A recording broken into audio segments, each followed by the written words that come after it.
You're wondering, what is FEMA doing to help? They are here in the Bay Area and seeing what you're enduring. Tonight, Jay O'Brien is talking with FEMA about how it's going to give you assistance and what you need to know if you have insurance. Hey guys, I know a lot of people here in the Tampa area are in the rebuilding stage after Irma. So to answer some questions, we're joined by Keith St. Clair of FEMA. My first question is, if you've applied for assistance from FEMA to help you out with the rebuilding, how long can you expect to get some kind of assistance? What's the timeline like? We don't have a set timeline in terms of days or weeks. What we need to remind everybody, Irma's a big storm. It affected people all across the state, all up and down the state, from the Keys to Jacksonville. You got to be patient.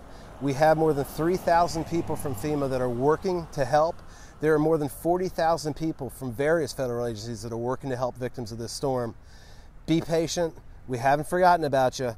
Feel free to check back in to see how the process is going with your application. Eventually, help is there. We're going to get to you. Now, what's the most common misconception or problem that you will run into, that you anticipate to run into, or that you have already run into?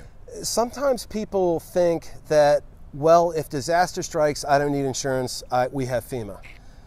FEMA fills in the gaps for insurance. We can't be your insurance, and we can't pay you for what your insurance policies already will.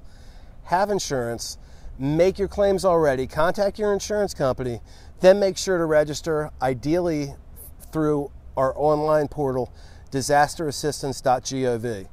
That's the way to get started, the easiest way for you. That's the way to get you in the system and get as much federal help as you can. So if you've got insurance, if you have some kind of insurance, flood or homeowners, you get less of assistance from FEMA than if you didn't have anything. Is that right? We are not going to double up. So if you're being paid from your insurance, FEMA's not going to be paying for that same thing.